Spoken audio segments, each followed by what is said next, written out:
convention or whatever you want to call them. It used to be Canon. I don't know who's in there now, but it does. It doesn't matter about the age of the building. Not Whenever I was working facilities in commercial buildings, we didn't have to retrofit if the building was a certain age, because there might be somebody go, well, those stairs are too narrow, or this door doesn't have a paddle on it, or you don't have. But now, if we remodeled, then we were in a position where we'd have to. You're not dealing with 99% blind people coming to visit the headquarters and have bathrooms not labeled as male or female, or there's all sorts of shit that they didn't have. Well, the signage. Well, it's a government building. I mean, it's our tax dollars. They should do it anyhow because it's our tax dollars. Yeah. But, okay, guys, you can carry this on in a minute because there's nobody in the chat. But you know, I am live, by the way. Oh. So I better do my speech even though nobody's here. Live from the Crossroads of America, a 1-hour talk show, shooting with disabilities, guns, politics, or anything else that crosses our mind. Answer questions from the audience, and I don't have any. You know, so you can email me at rickslife@gmail.com or spottedrick@gmail.com. Broadcasted on gun channels and YouTube. What else? That's about it, really. I got a Patreon page. All the information you need is down in the info below. So why nobody's here, I do not know. But maybe things are happening on a Wednesday evening. So it might just be a 3-way chat here. You know what I'm saying? Just let me make sure I got it going public. Yeah, it's public. It's live. You know? So we'll see if anybody shows up. They're probably all sleeping, taking naps because all garbage coming out of SHOT Show. Yeah, basically numbing everybody's brains. That's it. I forgot there's SHOT Show this week, so you know there's more important things than Rick's life as I see it. No, I think they're just burned out on overload. Yeah, plus there was a lot of stuff on the rally this last few days too. You know.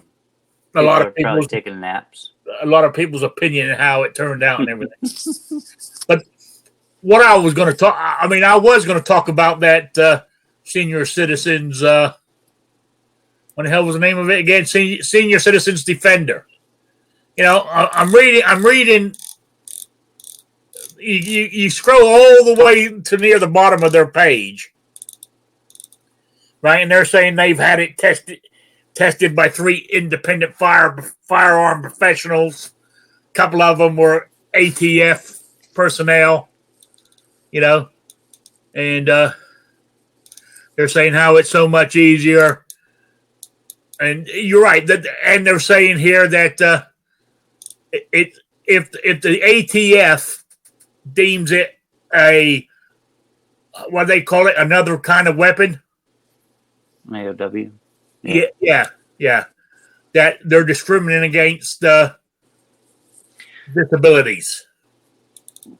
Well, they should have been doing that for a long time, though. I mean, there's been discussions about, suppressors with people being blind and shooting. Obviously, it's nice to keep your ears if you can't see. So there's a lot of things that could be forced with that, and it's kind of cool that somebody's actually stepping up to do that. Yeah. Or is at least willing to. I mean, I don't know if these people are disabled themselves or if they just have, somebody. Also, right now, because I've done some research, is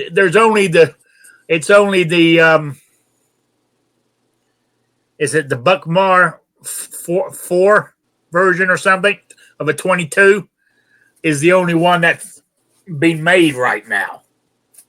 They haven't made any. They haven't made any other calibers yet. Yeah, I'm sure they're going to. They do have a prototype. It's just like any other business. Yeah. They got to have. But I was trying to read how in the hell does it? How in the hell does it connect? Is what I could. That's what I was trying to find.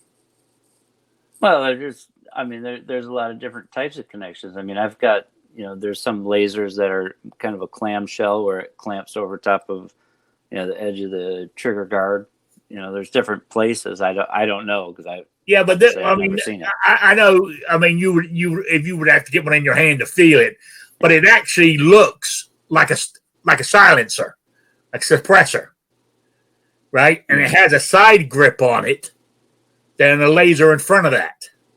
Yeah. So you can hold it at waist level, hold it with that grip, and you can control the laser with your thumb of your offhand.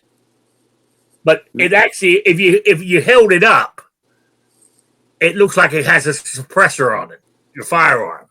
So I wanted to know how in the hell it connected to the barrel. So, but I couldn't find that anywhere. That's what I was looking for mainly. Well, it's also, I believe they said that it's got patents pending, so Yes. they might not be distributing them yet until they get an answer, some kind of filing. Well, I mean, it's also saying they're hoping to have it out by February. Now, whether it's going to be at SHOT Show, I don't know. Yeah. I don't know if they're ready to take it to SHOT Show yet or not, but it's a pretty good gadget, but it's definitely for home defense. It's not something that you use as on a carry weapon. Yeah, unless you're in a wheelchair. Yeah. But Right. I think that's the whole idea, is that it's just opening that extra space there where you can people start thinking about it. Because before that, as anybody, I mean, people probably thought about stuff, but once something actually gets out there, then people get excited about possibly making something and selling something. So they might be more apt to think about it and design something, or other things. I mean, so I find this very strange. So there we go. Anyway, You've got mail. I got mail. All right. I hope that's telling me that I'm live. Yes, it is. So I'm definitely on YouTube. So let's see if we start getting people wondering. That means other people will be notified. So it's kind of strange. I normally have, I've been without panel, but being without audience would be like doing a real radio show, won't it? So. Yeah, but that what you guys were talking about, I thought was pretty interesting. This disability. What's the word for it? A building. Is it disabled? Yeah. Most buildings that especially federal buildings, are supposed to be ADA compliant. So yeah, no matter what age they are, there should have had adjustments made to them. And I don't know exactly. I mean, just like all websites are supposed to be, accessible. Yeah. They got rules that a certain percentage of TV shows are supposed to be described by, whatever 2019. Each station, and they still don't. Yeah, and each station's meant to show X amount of PSA commercials. I know, but whether they do or not, I don't know. But Squib was right. I don't know what it is. There was a law. A building before a certain age is exempt from ADA unless they have some modifications done to it. Then whatever they modify has to be brought up to code. Yeah, I'm sure. I know that much. I know there's buildings downtown that are historical or whatever. They're all marble and stuff, and they're not obviously going to cut out marble to widen a door or something. They just shouldn't put the You've got mail. Customer service desk in the back at through 4 small little doors. Yeah, because talking about that actually. Yeah.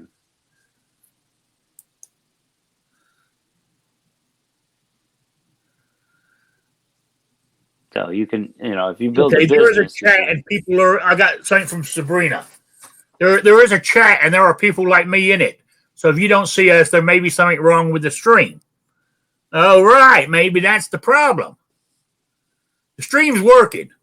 So it's got to be the chat. Let me close this chat out and start again. Let me.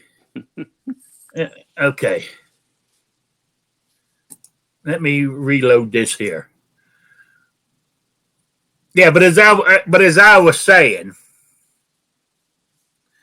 that. Aha! Okay. All right. We got the chat. All right. That's where everybody's at. I don't know what happened there. I refreshed my page and the chat came up. So, thanks for the heads up there, Sabrina, with the email. I appreciate it. I'm thinking nobody loves me anymore.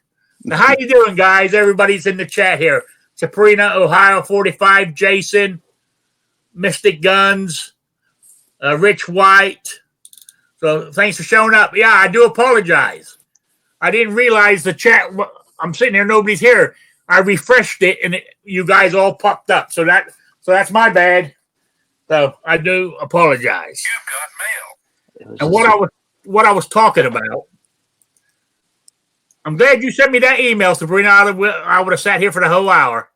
And nobody loved me, So I appreciate it. All right. Well, what I was talking about to everybody in the chat here was something that was brought up last week. It's for disabled shooting. It's the Senior Citizens Defender. It's a gadget that hooks onto the front of. Right now, it's only available for a .22 caliber pistol because it's not even out on the market yet. Until I think they start next month is when they're claiming they'll be ready. And what they're saying is that it doesn't need ATF approval because you're offhand. Because what some people were saying, it might be classed as an AOW, and they're saying no because all that piece is doing is helping the person control the laser with their offhand, even though it looks like a suppressor hooked onto the barrel. But then see what they're using is the American Disabilities Act, saying that's how they're getting around it. So I don't know if that's true or not. But that's what we were talking about. And since we don't know, there's not a lot out there. I was looking on the internet everywhere for more information about it, and I couldn't find anything. So, Raphael's joined us. How you doing? We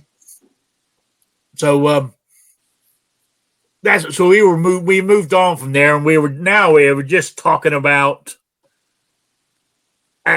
disabled accessibility into buildings here, and we were saying we believe that all government buildings are meant to be ADA approved.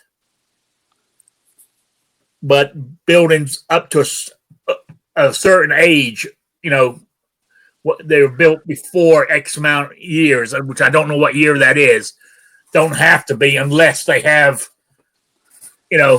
modifications done to them. Then that modification has to be up to date.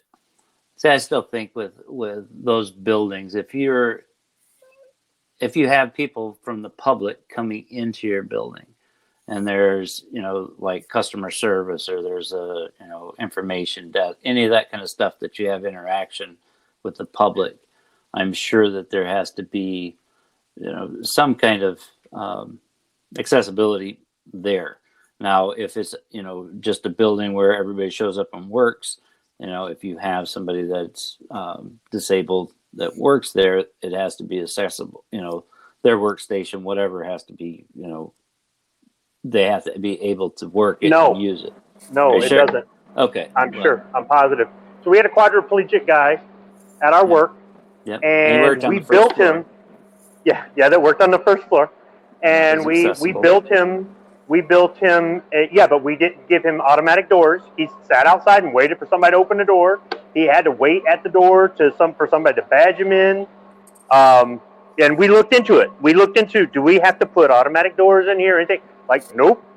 The only reason we had Braille on the signs for the restrooms and the protective stuff around the pipes was because we had the restrooms gutted and remodeled. Here, never mind. Oh, he's got the forklift behind him. But anyway, real quick, Rich White in the chat said, as long as there are no baffles inside it, then it's not an NFA item. So that's another way of getting around it, because there wouldn't be no baffles in it. It's only would you call it a shroud on the end of the thing? Let me here, let me put the link to it if anybody wants to look at it in the chat. Let me get back here. So yeah, Rick, they gave this asshole forklift permit a month ago, and he just drives it constantly in reverse, and it like sometimes he'll follow me around the building. Just and like, really, dude, I've seen him drive the long way around to drop off a pallet. I've seen him pick up a pallet, drive in circles around the back of the building, and then set it back down where he picked it up at. Well, anyhow, what we did was we looked into it and we said, do we have to do this, do that, do this? And because of the age of the building, et cetera, et cetera, et cetera, no, we didn't. So we had human resources talk to him and explain, and he was totally fine with it. You know, he had the bus deliver him with the lift and everything else like that. And now, but here's the thing: we custom built office furniture for him the first time. We had a fabrication shop, so we just fabbed him out furniture, and it worked out great. When we moved to a new building that we had built, and we were ordering all new office furniture, we custom ordered office furniture for him to match the existing furniture. And the company, you know, they could do stuff like that because he obviously wasn't the only quadriplegic that had a job. But we still didn't have to put automatic doors in the building. He still would wait at the door, and somebody would grab his badge and badge him in or badge him out or whatnot. And there were some, you know, we would talk to him about what we'd have to do if there was an egress situation, a fire evacuation thing, or some other sort of evacuation, and he happened to go up the elevator to the second or third floor to attend a meeting up there. And if there's a fire, he couldn't get in the elevator. He had to wait in the stairwell for the fire department to come get him and take him down the stairwell. So it's not that he went upstairs very often, but it was still the whole, you know, you need to be aware of this. You need to, and we didn't have to, you know, put in some sort of, you know, special lift for him or some sort of ramp. And that's because that's a private company as well. That wasn't a federal building. So I think it's different with the federal building. I think they have I don't know. It might be the same way. Well, but I mean, I seriously, I don't. My thing is, unless it's that historical thing, if it's some sort of federal installation that's inside of a historical thing and you're going to seriously alter the historical, then I don't know why it wouldn't, because our tax dollars pay for that crap. So unless they have the, you know, police department or whatever it is inside some sort of historical building, I don't know why that would be. But there are plenty of places that are federally controlled that are not handicap accessible. Yeah. If you go out to a national park and you say, I want to hike up to the arch up there, it's a 3.1 mile hike straight up, and you're in a wheelchair, you're not getting up there. You're just not. And they're not going to alter, you know, 3.1 miles of the landscape for that sort of thing. And I'm not trying to be insensitive, I'm just being realistic. Yeah, and nobody's asking for all that. It's just there are certain things that I'm not very familiar with it because I don't have those same issues of getting around. I mean, I don't. You know, I don't need anybody. Well, to do stuff like that. I know one thing. Yeah, go on. Sorry. Oh no, I was just going to say that, you know, there's people that I know that's their job is to go around and, you know, get things straightened out, you know, and a lot of times they seem like a pain in the neck. But well, now I can tell you what happens behind the scenes, though. I mean, it might just be at a private company, but it could also be, for example, in a government facility. And I'm not making excuses for them. You got to understand, when I was in facilities, I made sure everything was compliant with the law first, and then our insurance company or company policies or anything else second. And believe me, when you got to deal with the city ordinances and OSHA and NFPA and ADA and LMNOP and all that, there's all kinds of things. And trying to keep up with the most current codes. That's why a lot of the stuff is built retroactive. you know, if it already exists, until it breaks or until it gets remodeled or something like that, you're good, because otherwise you'd be replacing stuff every 2 or 3 years. You'd go out of business. But there would be meetings where people would be sitting there going, how much is this going to cost us? You know, when we were looking at putting in one automatic door in one building for this guy, and I can't remember what it cost, but it was in the thousands, and nobody was willing to sign off on it. And that's why they had me do research to find out, do we actually have to put this in? I mean, we'll put it in if, you know, because we've already hired the guy. We can't just fire him. But can you get actual documentation? We have to. And then I got documentation that we didn't have to.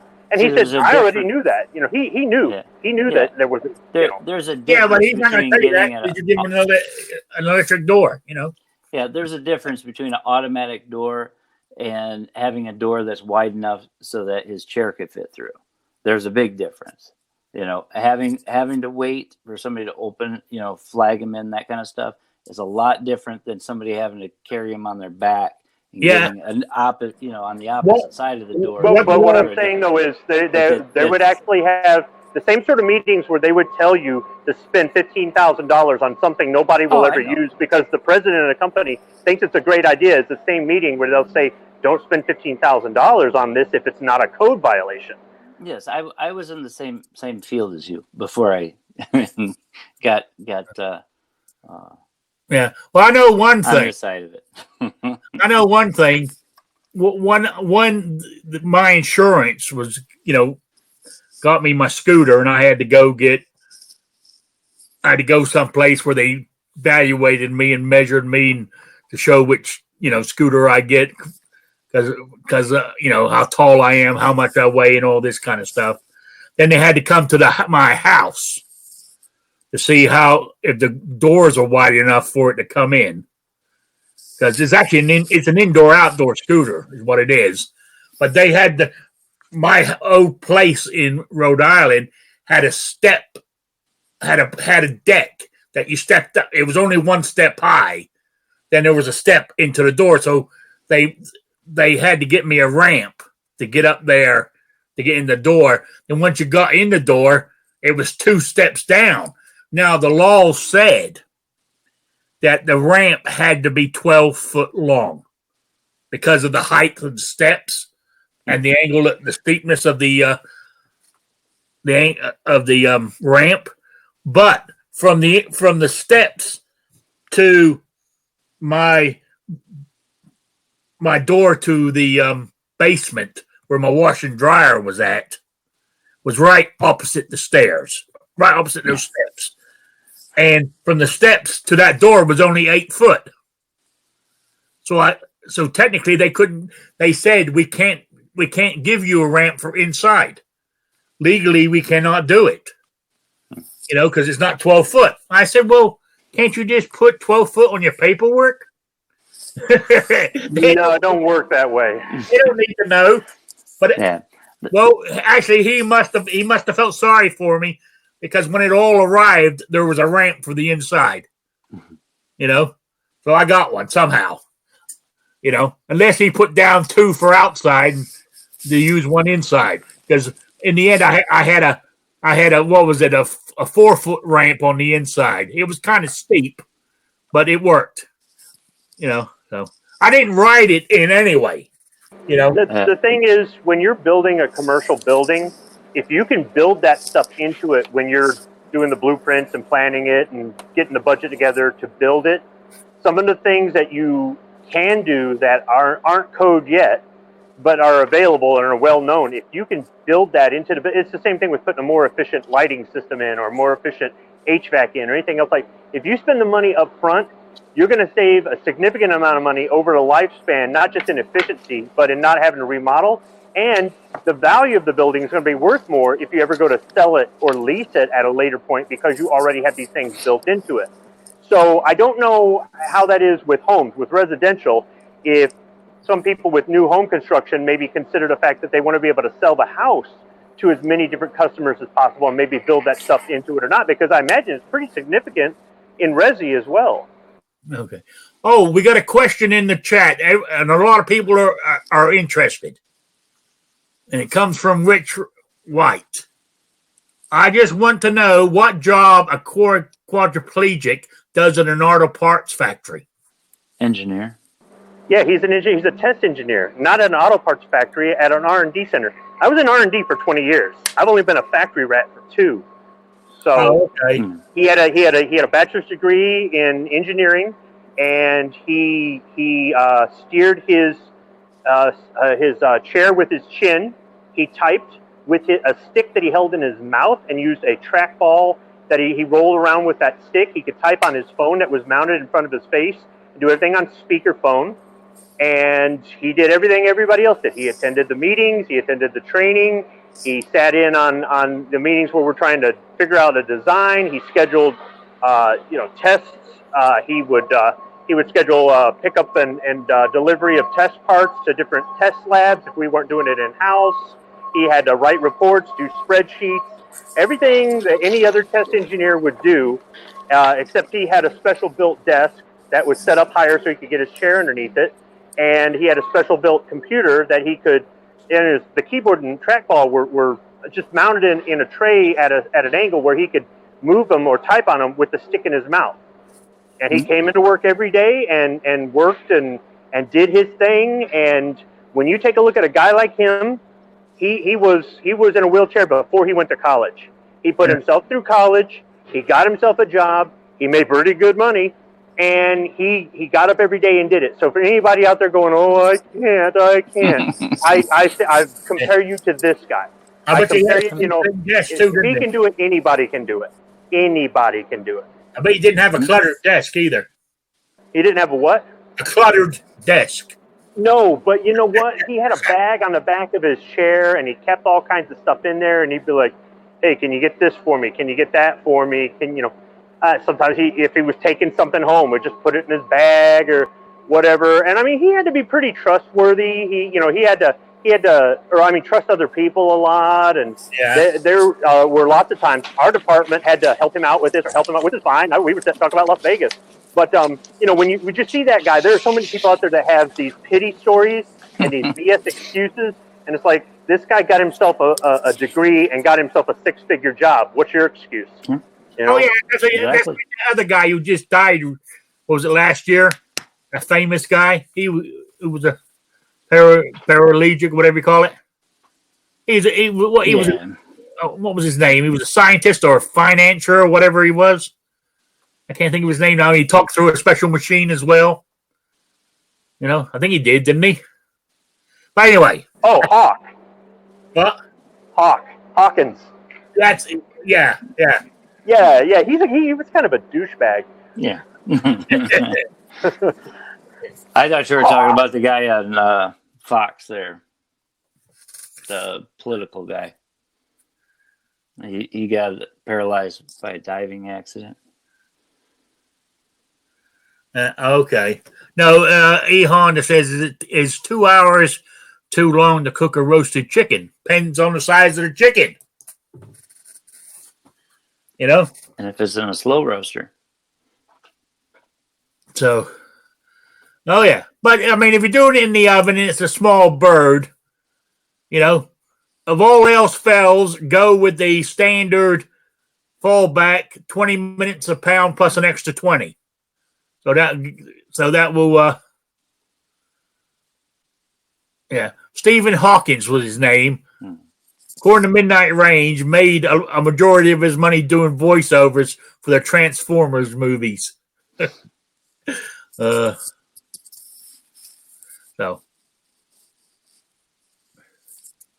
there we go.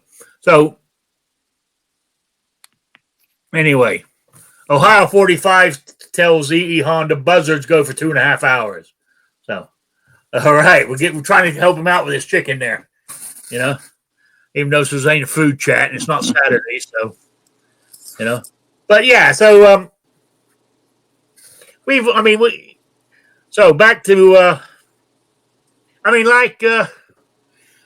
anyway, what we originally just starting to do with people with visually impaired, what they have to do and don't do. What didn't it? Isn't that what I was talking about a certain something, but that's off air.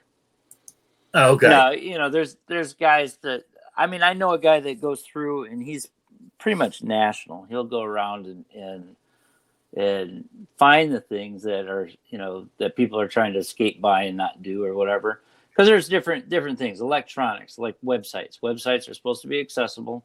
They've got, there's supposed to be a certain percentage, whatever. I don't pay attention to that anymore because I don't do any of that stuff. But I know, like with the TV, by a certain year, they were supposed to have a certain percentage, and of regular, your letter channels, whatever, network channels, we're supposed to have certain amounts. So there's different things like that, but that is more of an independence thing. Doors and physical stuff like that. I don't. I mean, most of that stuff I don't pay attention to because it doesn't really affect me. But that's kind of the point. Most of this stuff doesn't affect 90% of the people out there. So if people don't pay attention to it, they don't care about it. And so that's throwing up this thing as far as that device for firearms and using the ADA as kind of not more of a backboard. Because they're trying to get it through, obviously without issues, but then use that as a, something to push off of if they get some flack for it. But it's actually a pretty good idea because there's a lot of other things. I mean, just like, we've had discussions about the suppressors and that, it would be great to have suppressors on, all my firearms because that's part of my issue is, if I shoot, something that, makes me go deaf, then that kind of defeats the purpose. So there's different things like that would be kind of cool where you could maybe use the ADA to go against the NFA. Yeah, there you go. Why don't you try it? Yeah, it's a school night. Buy suppressors and say you're discriminating against me. It's difficult. I mean, as just to start being a blind person with firearms, just that in itself, just being a guy. Yeah, that doesn't sit everybody well here, nobody has a big issue with it, or if they do, they keep their mouth shut, whatever. But I can't. I mean, all you got to do is type out blind and firearm and check on how many forums of how many idiots there are out there that talk up the side of their neck because they don't know what they're talking about. Because you're going to shoot everybody and somebody's going to bump in you and you're going to just start shoot. Just ridiculous things that come out of people's mouths, but they don't really know anything about it. So I mean, it's like the Blues Brothers, wasn't it? Ray Charles, shooting that kid trying to steal something in the music store.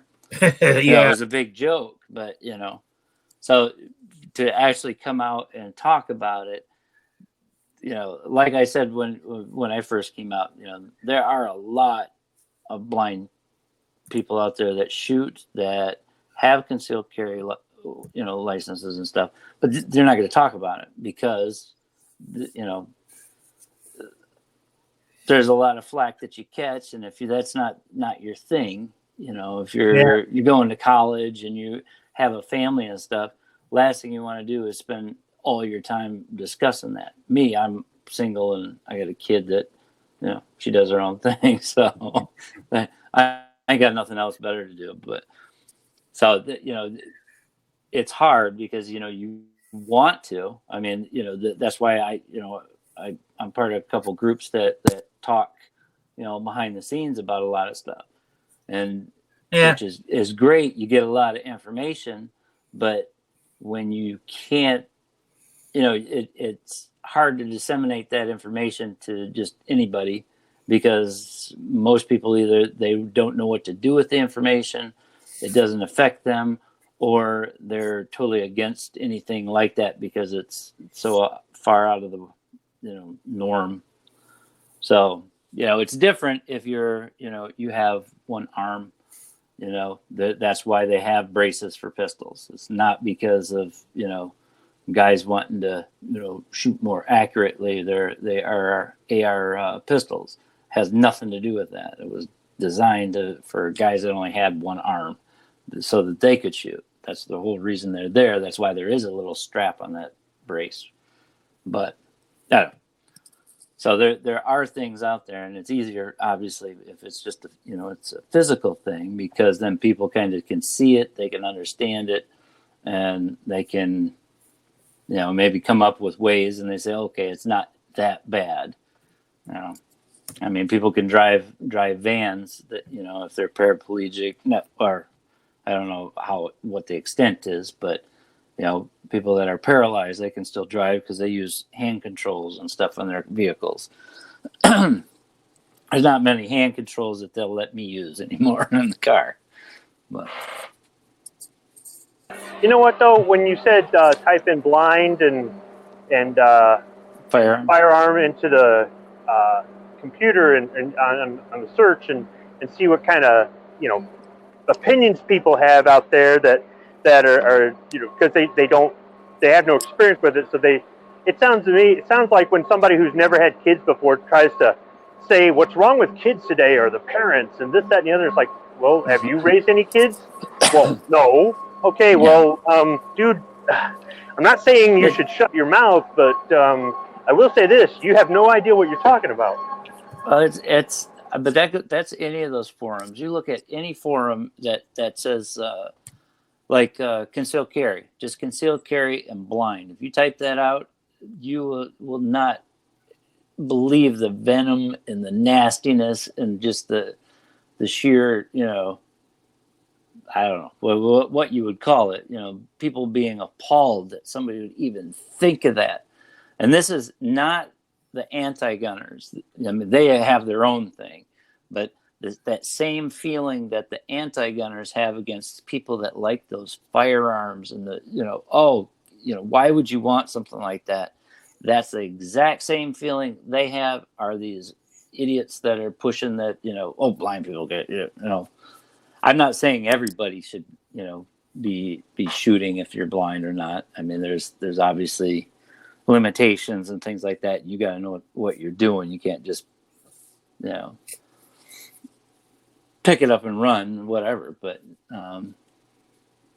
it is that same feeling, that feeling like, what you do what? That's the same thing those people that don't like firearms that think about you.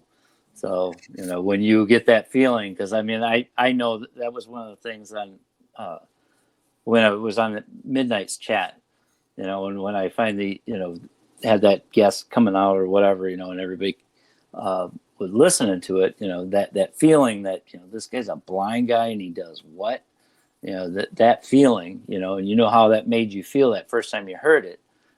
Just remember that when you're talking to somebody that doesn't like firearms, because that's that same feeling they're feeling, right? When you're saying, "Oh, I'm a fireman, or I'm a cashier, or I'm a nurse, and I like firearms," they're like, "Whoa!" So it's kind of I don't know. It spreads that feeling so that you at least understand that how some people. I mean, there's no reason for them to feel that way, but I don't. Yeah. I guess that's why I'm here, is just to poke that stick at you. Real quick, I just wanted to go on the politics just real quick. There's at my old home state, Rhode Island, got a rally tomorrow because they've got some hellacious anti-gun bills coming up on a committee tomorrow to see if they going to pass to the floor of the House, which I think they will. But there's one there to what's the word for it? Revoke all CCWs in the state. So, I mean, it's getting up in the Northeast there in that little section, New York, Connecticut, Rhode Island, Massachusetts, that little section right there. It's so anti-gun, it's unreal. So, I mean, Rhode Island, out of all of them, was or still is until they pass more laws, a lot freer than the rest of them. But it's so yeah, Vanessa, yeah, Rhode Island wants to finally join Connecticut, yeah, No. and being one of the worst states in the union. So Yeah. how does that work? Isn't that, I mean, the original locations of most manufacturers, wasn't that in Connecticut in that whole little area? Yeah, most of them, yeah, Connecticut and Massachusetts, yeah. A lot of them in Connecticut. Like, I mean, what didn't Winchester was here? Didn't Colt start here? They all, there's a lot of there's still some firearm manufacturers there. And you got Smith and Wesson and SIG up in Massachusetts, So, yeah, there is still a lot of firearms companies there, which is kind of strange. I'm quite surprised that those companies in those states, I mean, good example, right? Smith and Wesson makes an AR-15, right? But they're sort of like illegal in Massachusetts. It's kind of weird. I mean, that's like it's kind of weird, but it's the same as Jack Daniels bourbon is made in a dry county. So there you go. So if it's in a dry county, are you allowed to test it in the building? So I think you can. I think you can drink in your own home, but you can't. You can't sell it or drink in public. So you can't buy it there. Yeah. I lived in a dry county once when I first arrived here in '95 in Georgia, and that's when I was still drinking. I found it very upsetting. But I lived in a dry county, but where I worked wasn't, and there was a liquor store right outside the main gate of the base. So I just stopped there and bought my booze and took it home. Yeah, I worked at in Spring Hill, Tennessee, and there was one of the areas, I don't know if it was dry or not, but there was like no bars or anything by the place. And some of the locals were like, "Oh, here's an after hours thing." I never went there because I was just by myself all the time, so I didn't show up at any local private parties. So I just drove up to Nashville. Oh, Vanessa just said Stag Firearms is leaving Connecticut. I'm quite surprised a lot more haven't because of the high taxes and shit on them.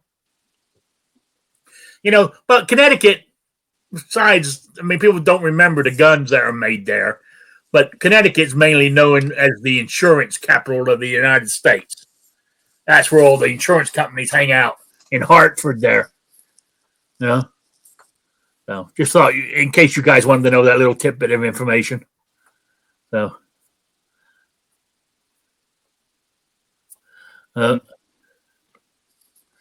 Vanessa Kitty said, Standard Arms and Connecticut Shotgun are not leaving yet. Colt just reinvents itself in a bankruptcy after bankruptcy. Yeah, but why they stay there, I do not know. I really don't. There we go. Okay, so also been talking about what you were saying about when somebody says a blind guy shoots and they go, "Oh my God," that's like all them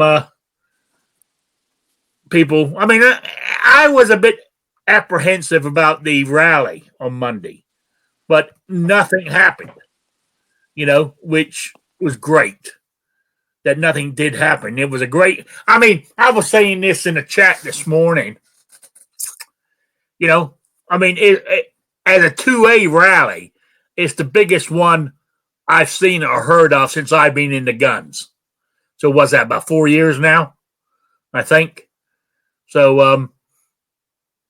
and what was it? Average 22,000, they're saying, somewhere around there. But, the Virginia Citizens Defense League were saying 50,000 to 100,000, which they easily could have. I mean, for the state of Virginia itself, there must be 50,000 gun owners in that state. Where are they? You know, because of that 22,000, how many of those were from out of state? You know, I know I'm being hypocritical, but it just seems where I was going with this. It's just like when they done their voting, they didn't get off their ass. It looks like they didn't get off their ass to go to this rally, or were they put off by all the fear mongering that went on? You know, I don't know. I disagree completely, Rick. Okay. I disagree. Okay. Now, I would like to know what percentage lived in Virginia and what percentage came from out of state. And I don't know that we'll ever actually know. But whether you want to go with the inflated numbers from the people pushing this stuff, or you want to go with the deflated numbers from the people against this stuff, the lowest number I heard was 22,000 people. 22,000 people or more made it there. And there was no violence. There was one arrest because a woman was warned 3 times to take off a mask, and on the 3rd time they arrested her. That's it. That was the only incident the whole day. You're going to tell me that 22,000 or more people and no violence, and it got all this attention, including national news, which, you know, there's some people that had no clue about it until this weekend, even though this has been going on for over a month. You're going to tell me that that isn't a success? Oh, I didn't say it wasn't a success. Yeah, well, saying, well, there weren't enough people there kind of says otherwise. No. I said it at the beginning of my conversation. It was the biggest gun rally I've ever seen. Right, but you're saying, you know, there are 50,000 people there, not all of them could be from Virginia, and, you know, you're telling me there aren't at least 50,000 people in the state with I thought more people would show up. Because, dude, if that ain't enough for you, damn, really? I'm just saying, the way they were talking, that they were going to be, you know. Look, I was the one saying that they're saying 50 to 100,000 people are going to be there, and I said, there's no way. And the pictures I saw, some of them I got, you know, like the rest of you guys, I got them firsthand. I wasn't getting them from CNN. I wasn't getting them from the IV88 video. I was actually having them texted to me like you guys were, live from the event, and I'm there going, damn, I'm glad I was wrong. I'm absolutely glad I was wrong on that one. Now, were there 100,000 people there? Without being there, I couldn't really say for sure. You can angle pictures and make it look like a bigger crowd, but I saw multiple pictures, and I trust the source, and, you know, there were tens of thousands. If there was 100,000, there were, but I won't confirm that.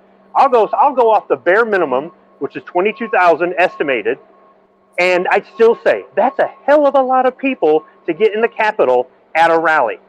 Based on the rallies I've been to that, you know, haven't had numbers like that, I consider that a good thing. Now you could say, well, no, everybody who cares about their rights should have been there.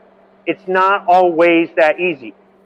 It's not always. I would have loved to have been there, but it just wasn't going to happen this time. The only thing I would mention is that, you know, but what about all those cars that were broken into and all those pickpockets? Wasn't there like hundreds? I mean, you can't go to a concert without, you know, at least 50 to 100, you know, stolen purses, right? I hope you're being facetious. Yes, I am, because that's the whole point. You know, you can't go to a summer picnic without people getting robbed and stuff. Yeah. And when you got, you know, 20,000, 30,000 people there, and there's nothing to speak of, that's pretty good. You know, look, when 50 to 100,000 people say they're going to be there, and you get 22,000 plus, I'm going to say that's a good thing. When there are tens of thousands of people in the state who should be there and 12 show up, that's not a good thing. So when you've got hundreds or thousands of people showing up and they don't create any problem, they represent the community well, they network out, maybe they're seen by the politicians in the news, and maybe they're just there to support each other. When you got people coming from other states, any rally where there's no violence and you have that sort of thing, and it's more than just a handful of people showing up, even though lots of people said they were going to be there, or there's been lots of time, this has been out there, I consider those good. I consider and believe me, I'm the first person to tear into the downside of something. I am the first person to say, you guys are way too optimistic. You guys are way too nice. You guys are way too, everything's got to be positive and good. And this is coming from me. Even though I wasn't there, and I'm also not one of these guys on YouTube that says, well, since I wasn't there, it obviously wasn't a success. Because I'm sure there'll be some of those people. There have been in the past. I think that even if it was only 22,000 people, I think that's a damn good turnout. Maybe I said it wrong. I just thought there would be more than the 22,000. 22,000 is unbelievable. No, Rick, you know what? No matter how you say it, that still sounds like. Hey, but you know what? You are entitled to your opinion. You are absolutely entitled to your opinion. It was. I mean, after all, it's your show. You know, I totally agree with success. I just thought there'd be more. That's all. The way everybody on our side was hyping it up. You know, that's all. So, but it's all good. But then again, the Virginia legislation, passed red flag law today. So, you know, did it really do any good? Did it really do any good politically wise? You think, Squib? I mean, I think it did because this is their warning. You can do a lot of things to make a statement. This was a big, loud statement, and if they still want to do this stuff, what ends up happening to them as far as any sort of recall or any sort of loss in the next election or anything else that is lawful and legal and we can do without any bloodshed, they just brought on themselves because this was their, as much as Virginia needed a wake-up call to say quit being complacent, and this is how they show their wake-up call, they also gave a wake-up call to the politicians that quit doing things that we did not elect you to do. Unfortunately, though, the people that elected these people said that they want this. So the politicians are going to keep saying, I'm going to do what I was elected to do. Why, I'm not saying it was, oh, well, we had a rally and everything's good. If the people of Virginia believe that, then once again, they haven't learned a damn thing. But if this is just part of, this is the first thing was the sanctuary stuff, which I don't hold a lot of stock in. I think this was important. All right, now the next step. What are we going to do now? Are we going to petition for recalls? Are we going to do this? Are we going to do that? Are we going to campaign against? Are we going to get some people to run against these a-holes next time around in the places where they ran unchallenged? I mean, that's what they need to do. But I think this was a good, for the people out there who sat on their ass and go, I'm all alone, and even if they didn't go to Richmond, seeing this on the news and going, holy crap, there are more of me. You know, not everybody's out there on social media. Not everybody is. There are some people that are lifelong members of the NRA, and they don't know anything about gun rights outside of that. They've been in guns a long time. They believe in the Second Amendment. They believe in liberty. They're right-wing. They're conservative. They're this, they're that. But if it didn't come from the NRA, they don't know anything about it, and they don't care. Well, this wasn't an NRA thing. Yeah. A lot of people don't watch YouTube. A lot of people aren't on social media. A lot of people still believe what the news says. A lot of people are waiting for it to come in their American Rifleman, and even digital, getting it digital. The information is late. It's behind the times. So this, the fact that it made national news, even though I, heard one of the stories, and I mean, they were not as positive as they could have been about it. It got some attention. So maybe that'll get some of these people in Virginia to wake up. It'll get people in other states to wake up. Now, if it doesn't, if Virginia just keeps doing what it's doing, then they get what they deserve. And they're going to get put in the list with all the other communist states that are bringing the rest of us free states down because the people there don't give a crap. Yeah. But, hey, whatever. What's scary is that bill they're trying to slide in Virginia where they're making it unlawful to complain and say bad things to your elected politicians. Yeah, that's nuts. I just got back in here. In a normal society, that wouldn't fly, but we're talking about a totally run House, Senate, and governor who are Democratic. It's going to pass.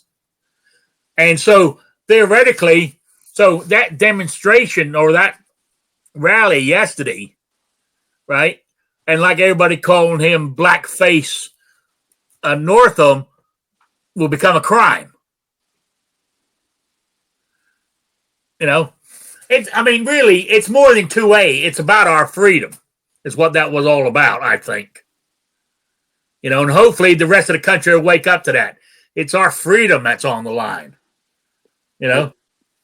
One of the big things I hope people notice, all those guys that have been talking, oh, it's going to be horrible, they're going to be shooting, and you know, all that garbage, right? And I'm not talking about the news that was saying it. I'm talking about the people that were stirring up stuff, you know, and getting people nervous and all that stuff before this. I hope they actually wake up and say, hey, we can do this stuff right. And things do work out nice. And when you have 20, 30,000 people with firearms, it is okay. You know, with all that scare tactics and all that garbage that was been thrown around for a week, it just made me sick. There's a lot of people I'm not going to listen to anymore because that's all they were talking about. It's dumb. Well, did you see Northam's press release? Oh, it's because the police fixed it all up and de-escalated the violence that was going to happen. You know, so you know, I mean, they still twisted it around to try to fit their narrative. You know, you just want to bitch slap them. You know, you really do. But I don't know. Also, I noticed, or was it me? Did YouTube keep shutting down live streams because they were showing guns on there, on people's hips and across their chests and stuff like that? You know, I think they would have. I mean, that's part of their guidelines that they set up last year. Yeah. Now, back to what I was saying. I know I'm running over, but that's okay. Back to what I was saying on Saturday. I mean, I saw pictures of guys wearing their full body armor, right? Their AR-15 slung forward on a low ready, wearing their metal helmets with their night visual goggles on the front, walking down the street. Two things to me, they look like to me, it looks idiotic for somebody to do that. Personally, for me, but for the uneducated, right? Now, if that was a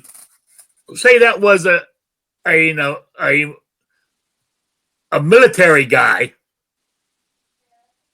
who was active duty, was wearing all his equipment, walking down the street, everybody would turn around and say, what a crazy son of a bitch. But for a civilian to do it, it's okay. It doesn't make sense to me. What? Huh? He can do whatever he wants. He can wear a tricorn hat and revolutionary stuff, carry a musket. Who gives a shit? that is the picture of that is where why we need gun control, because of people like that. I'm telling you, you're going to see it in the next few days, few weeks. No, here's the thing. Here's that person walking down the street with their helmet, their Bowie knife, their body armor, their camouflage, their rifle on the 2-point sling or 1-point sling. I mean, their sidearm, their tactical braided Viking beard, the whole 9 yards, holding the sign that says "shall not comply" or "shall not be infringed" or "don't tread on me" or whatever. They're not violating the law, for one, and for two, they never pulled the trigger. They never threatened anybody. They never flagged anybody. They never threatened anybody. They never menaced anybody. And it's that, the optics. And I would say it's better than wearing assless chaps down the street. I'd rather see a guy with a helmet. Here he is. Here's this scary guy. Is he violating any laws? Well, no. Has he threatened anybody? Well, no. Has he committed any acts of violence? No. Has he done any crime? Has he so much as gotten a parking ticket? Well, no. Then shut the fuck up. All right? The optics, whatever. It's my show. It's my opinion. You tell him. You know, whether it's educated or not, it's my opinion.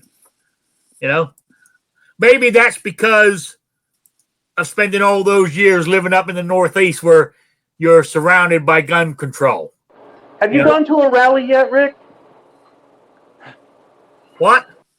Have you gone to a Second Amendment rally yet? Yes, I have, in Rhode Island. And were any of these guys in Rhode Island? No. Yes. What does that say about Rhode Island? Next time you go to a real rally where people are wearing this stuff, and I don't wear this crap there, but hey, maybe one day I will. Okay. You got to go up to one of these guys. Go up to one of these guys and talk to them. I personally think they look. I'm just saying. Next time you go to one of these rallies and you see one of these scary guys that has bad optics, go up and talk to them. You'll be surprised. Personally, I think they look stupid walking down the street like that. Personally, but they don't scare me. I mean, if they want to do it, go for it. I'm just saying for the people who don't know any better. Well, how are they going to learn if they don't see these guys doing this and they're no threat? Or the guy in the cowboy hat and the chaps and the 6-shooters. What's the difference? They're just dress up. You know? So. Huh? Hey. I'm just saying. My show. I would say I would meet up with Mr. Tardot. I'm going to take my ball and go home in a minute. Because Mr. Tardot has a tactical kilt. So, you know, yeah, I've seen him wear that in the NRA show. He's got the best of both worlds, I guess. The first time I went to a 2A rally, I saw these guys there. And I said, this doesn't look good. This doesn't look good at all. This is going to scare people. This doesn't look good. Well, later on in the rally, I decided I'm going to go up and talk to one of these guys because I ain't afraid. Come to find out, they're no different than when you see these guys that look like bikers on the weekend, and Monday through Friday they're lawyers, doctors, engineers, and all this other stuff. They don't wear the leather and the patches, and you know, if you can read this, the bitch fell off and stuff like that. During the week, they got regular jobs, but on the weekends they look like the Hell's Angels, even though they don't even have a criminal record. Then that's like saying that every biker you see must be a criminal or something else like that. And after talking to a couple of them, I said, oh, okay, this is just their thing. I knew they weren't breaking the law, but after that, I said, this isn't over top at all. If anything, this is probably a good thing. This is a good thing to see that they're standing right next to a state trooper, and the state trooper ain't hooking them up because they're not breaking the law. So deal with it. And rallies are, I don't see rallies as being... The reason why you didn't see those in Rhode Island was because it's against the law to open carry. Well, Rhode Island's kind of stupid.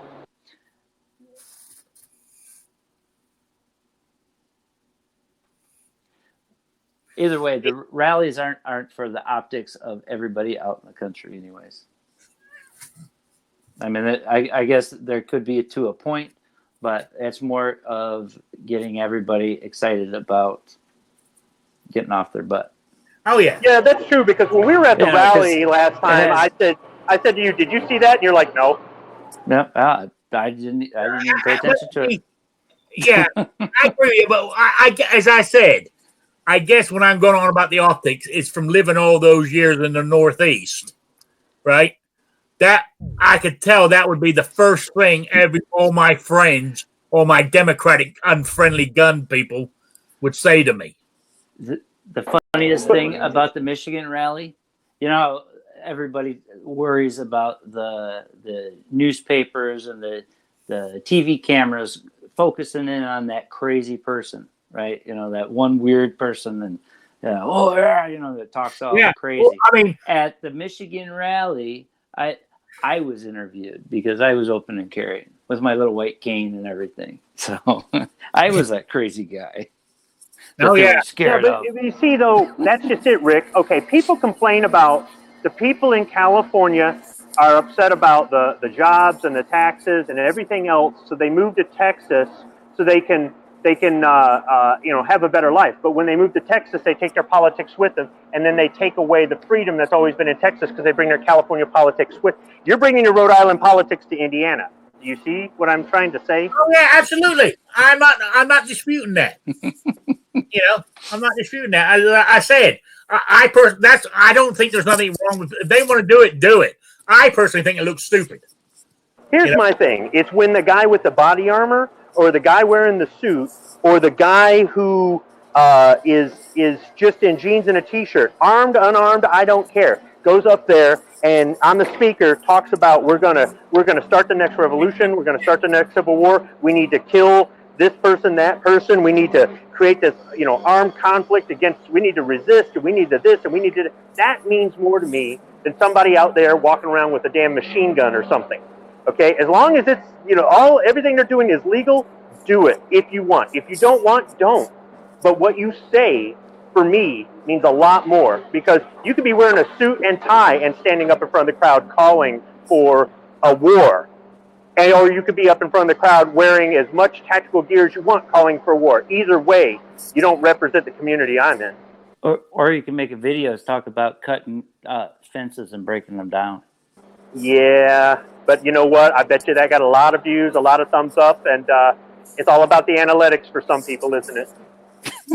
to hell with what it does to the image of our community. Well, it's all about their analytics. I don't think everybody bought into that, because I know I haven't watched it since. So there we go.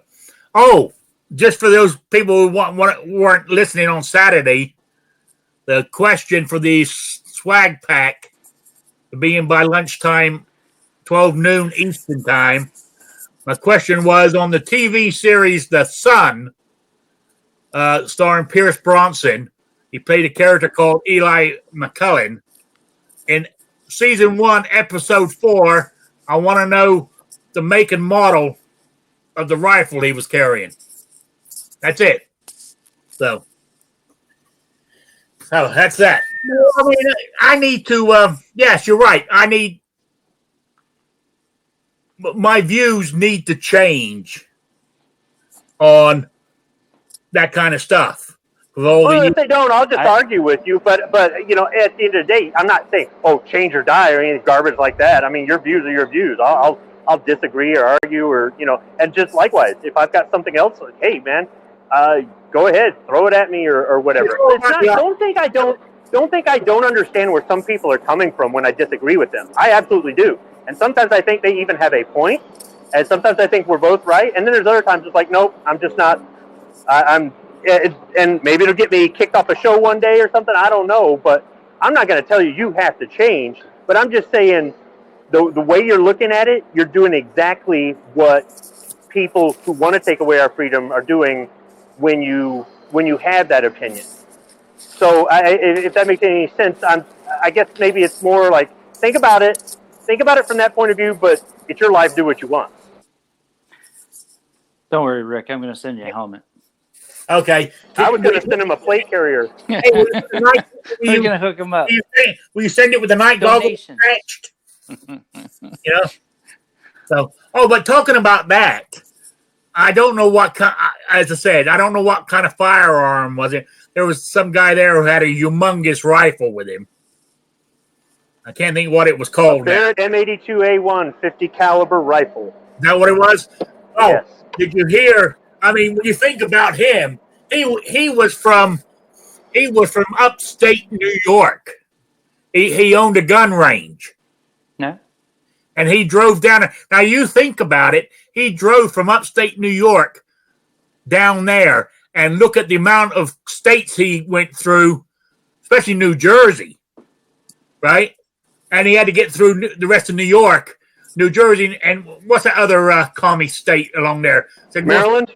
Maryland, North Carolina, or South Carolina doesn't like certain gun people either, because I think I would have driven through New York, gone into Pennsylvania, gone through West Virginia, and popped out in Virginia. I would have just avoided. But what I'm saying is, if he might have gone that route, you just said. But if he didn't, he would, what he was doing for the Second Amendment, willing to take that chance, There he flew. So. Okay, I just happened to mention that one. So, hey, Kingpin, how you doing? All right, what's happening, Rick? Sorry I'm late. That's all right. We're just about winding it up anyway. We're just on about the Virginia rally. Did you go? Negative. Okay. All right. So how are things there in your happy city? Didn't get shot today, so that's one good thing. And they haven't passed any new laws today either, so that's another good thing. Yeah. Is there a sign that says "Welcome to Baltimore"? Try not to get shot today. It's got a bunch of bullet holes in it now, so I think they took it down. Oh, okay. If you're lost, do not stop for directions. Yeah. Yeah, fill out your will. Yeah. Drive And through create wheel your own store. risk, basically. You know, but it's not the government's fault. You know, that they're like that there in Baltimore. I don't know whose fault it is, but it's Yeah, he didn't kill anybody. He didn't kill anybody. It's everybody else that didn't kill anybody's fault. Yeah, you're right. You're right. I was thinking, was it? I was watching some live stream or it was a video. I'm not sure where they were saying about gun control. You know that there's more crime in Maryland than there is in Virginia and Richmond. Oh wait, yeah, it's not even. It's laughable to even compare Maryland's crime rate to Virginia's crime rate. And Virginia has got way more MS-13 members than Maryland does too, because they seem to cross the border into Montgomery County to do all their murders. Yeah. I mean, I cross the border all the time with my sacks of guns to sell in Illinois. You know, I go. Do you think there wasn't any violence on Monday because there were lots of people with guns across the street from the fenced-in area? Oh yeah, sure. I mean, you got to think. I understand suicide bombers are a thing. You know, people will take one for the team, but I always talk about it. You gotta put the criminal in the criminal's position. No crackhead wants to get murdered, so they're not going to go out there and start trouble with 30,000 people with guns. You know, no white supremacists, no Black Lives Matter, none of the Antifa. They're not built like that. If you took all of Antifa all through the United States, there's more people at that rally than are a part of America's Antifa. The real Antifa's in Europe, and they're deep. But the Antifa jokes around here, they like being alive just like everybody else.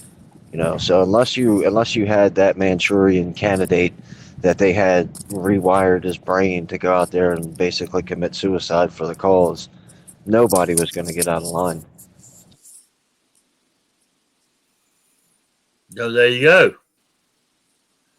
So, I was more worried about, them starting something. The other side, i.e., the police or something.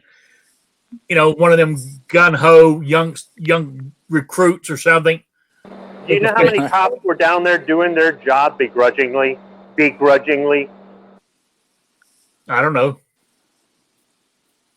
When I've gone to these events, whether it be here or in other states, I haven't run into a cop that has been anything that people say they are at these events. Trying to give you a hard time, trying to give it an excuse, threatening you. Rally in Rhode Island or Connecticut, it gives you a wake up call. Right. I guess the reason I don't go to a rally in Rhode Island or Connecticut is because I would never live in Rhode Island or Connecticut.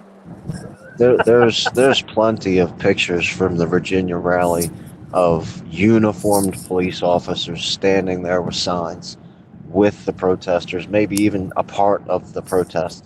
But there's a ton of police in Virginia that are supporting their rights, because when they take off the uniform, they're a regular civilian still.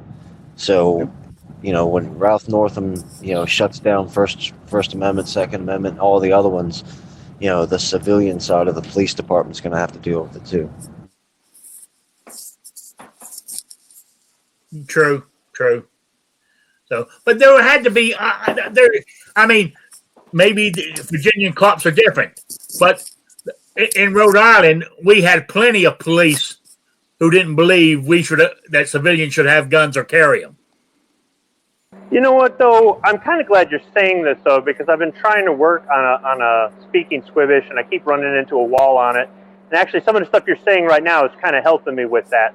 Look, here's the thing. For the people that lived in the communist states who have never lived anywhere else, you don't know what it's like to be in a free state. Or if you moved there and you weren't involved in, you know, the Second Amendment thing at all, and then you suddenly decide to get in the Second Amendment thing, and you realize that the place isn't what you thought it was. You moved there for a job or whatever. Or you moved there and things were good, and then 2 years later, everything goes straight to hell, and you're like, wait, I didn't sign up for this, or whatever it is. If you're not used to being in a free state for whatever reason, you'd have that oppressed mentality. When I talk to some of you guys that have lived in these communist states or do live in these communist states, you guys kind of sound paranoid sometimes. And from somebody living in a free state, I mean, I did live in California once, but whatever. But we don't have that here, and maybe that's where that it can't happen here mentality comes from. But when we listen to you guys, you sound, you know, paranoid, you sound scared, you sound angry, and to some extent, some of you sound like you swallowed the Kool-Aid, or some of you sound like you're ready to start the next boogaloo thing or whatever. Yeah. But so maybe the people that live in the free states need some sort of dialogue where they can hear from the people in the not free states, and the people in the not free states can hear from the people in the free states, and maybe we can come up with some sort of understanding. So I'm not running around going, Rhode Island sucks, or Connecticut sucks, or whatever. There's a lot of people in free states that are angry with the people that live in the communist states.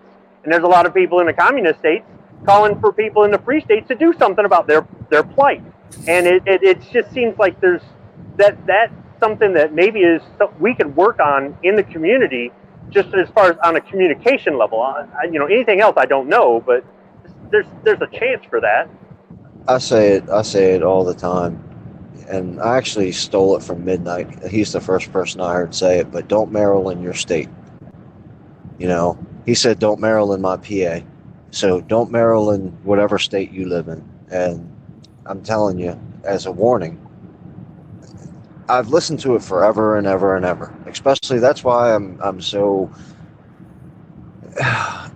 aggravated with Virginia, because I've got personal experience from people in Virginia talking about just move, Maryland sucks, it'll never happen here.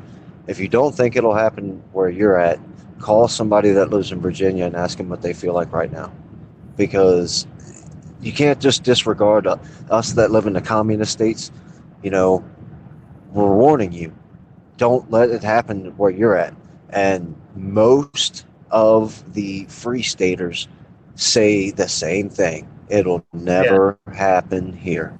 I mean, there's people in Texas that still hold on to this. It'll never happen here. Yeah, and it's they happening do. right in front of their eyes. It's just one election away at all times. Oh yeah. So And, if you want to test it, just stay home. And I'm sorry, but maybe this were, as you said, Squib, up there in the Northeast, where Rhode Island, Connecticut, Massachusetts area, right? There's more people who don't want us to have guns than there is people who want guns. We're outnumbered. Yes. I was doing a speaking squibbish voiceover on what's my definition of a lost cause. A lost cause is a state where historically you are outnumbered, whether it be in population or at the polls, and they're sending a clear message to you that you either hear and it makes you so angry you dig your heels in more, or you won't listen to no matter how many times they tell you. And the message is, we don't want you and your damn guns here. Either leave or submit. And that's what my definition of a lost cause state is. It's a state where the greater number of the voting population or the greater number of the population in general is sending that message to the minority in the population. And fortunately, most states are not like that. But there are some that are. And I just don't see how those states are going to get any better. But Kingpin just said something that's kind of get the little wheel spinning in my head here about why somebody would stay and fight. I've been trying to figure this out.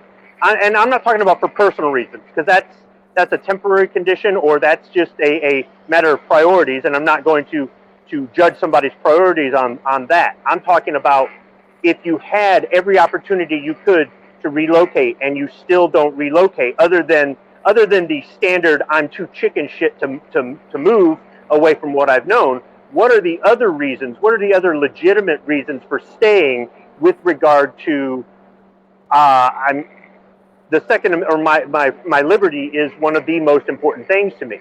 It's a really kind of really specific kind of thing I'm thinking about, because if one person answers it, they're going to have an answer that has nothing to do with the question I asked, and if another person answers it, their answer might fit in there, but it's not going to. It's going to be it's going to be some excuses. So I got some things to think about now.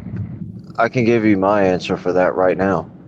And And I know your answer, and your answer doesn't fit the question. no, it fits the question perfectly. I care more about my parents than I care Then about that's not the anything else on this question. planet. That's not the question. That is the question. No, it isn't. Do I No, care that more isn't. about That what do is I not care? the question. You just said, what do you care more about than your liberty? I go to that's prison not for what the I rest of my said. life from my parents. I heard the words that came out of your mouth. No, dude.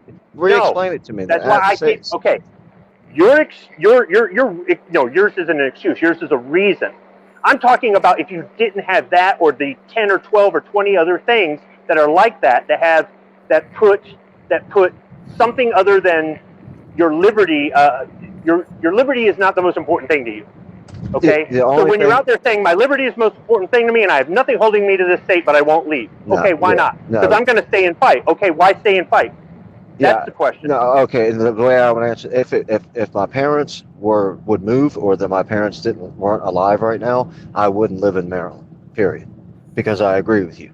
There's so much bullcrap, not even Second Amendment related taxes and all kinds of abortion, all the other kind of stuff, and the Second Amendment on top of it. I would have left Maryland. If both my parents died in a space shuttle crash when I was 7 years old, by 8 years old, I'd lived in a different state.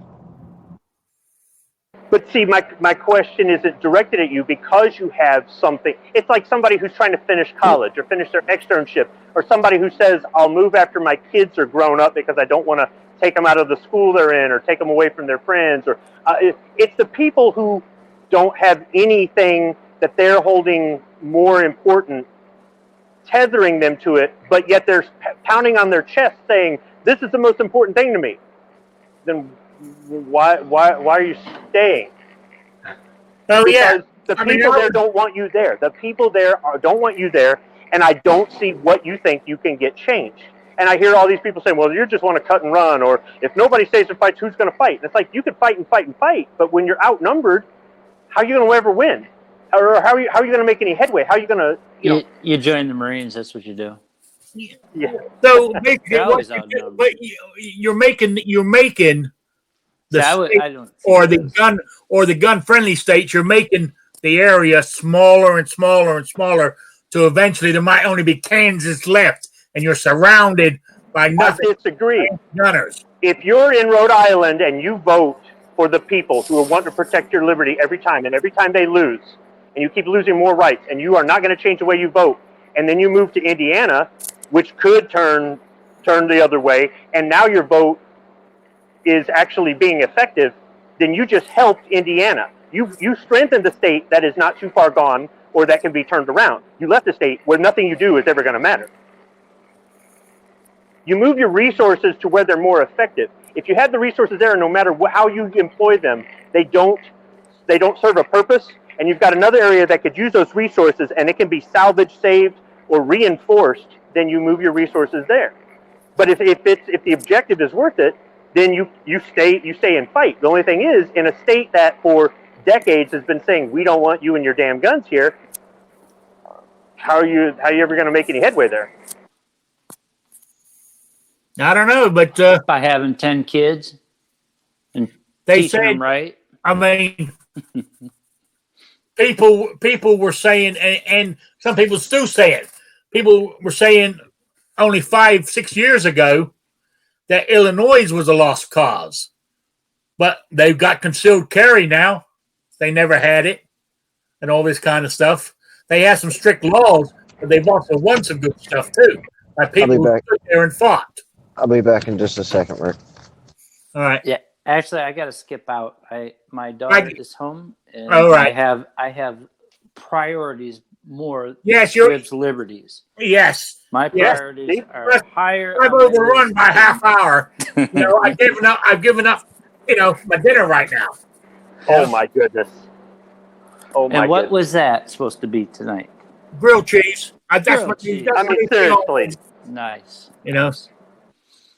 Yeah. Well, So make a couple of grilled cheese and sit down and watch TV, you know. all right. Watch a Well, movie or something. well, I do appreciate you having me. Thanks for doing this I every week. appreciate you being here. See you Wonderful. Saturday if you're free. I will let you know about that conversation if I end up having Okay. it. All right. So, everyone, have a wonderful week. Squib, everybody out there, Sabrina, stay warm. It's probably snowing in the Netherlands. I'm sure it's cold. So. Big damn cold here today, I tell you.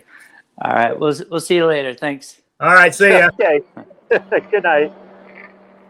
All right. I'm about ready to wind You know what though? I appreciate the fact that you guys are kind of going toe to toe with me here to help me think. I've been trying to sort this. I actually had an idea for a video like this months ago, and I shelved it. And I brought it back out and dusted it off, and I kept going at it, and I just couldn't get past a few things.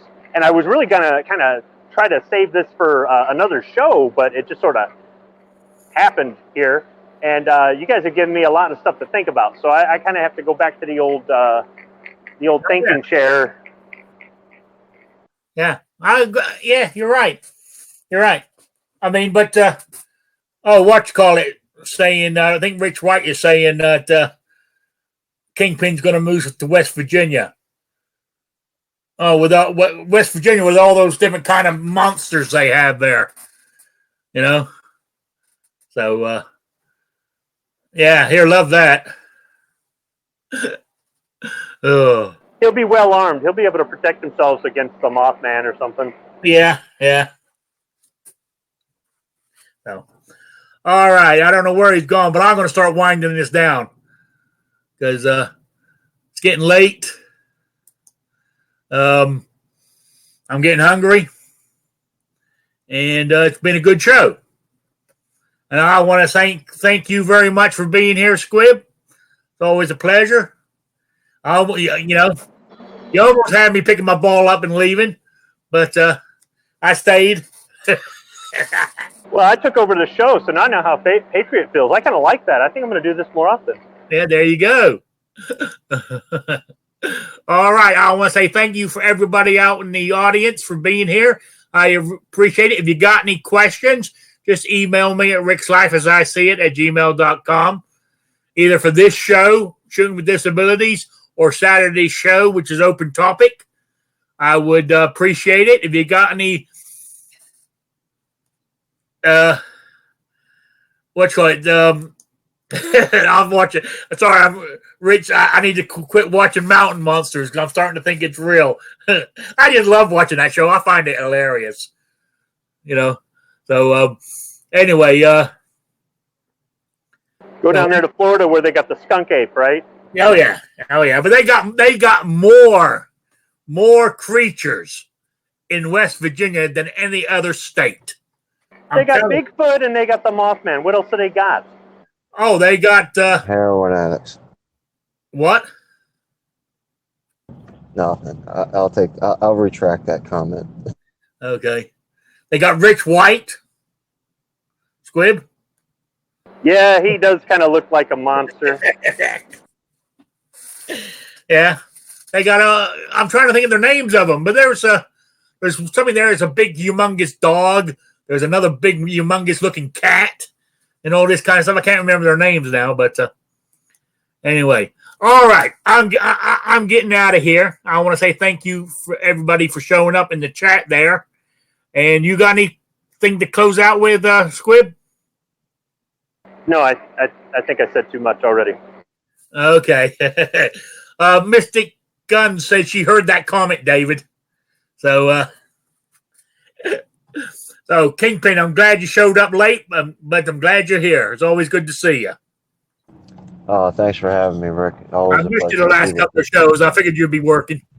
Yeah, it's been crazy. We've been working a ton, but glad I got to stop in and just at least say Well, I hello. appreciate you stopping in too. So let me wind this up. So thanks everybody. I'll be back on Saturday at 3 p.m. Eastern with Rick's Life as I See It. Good night, everybody.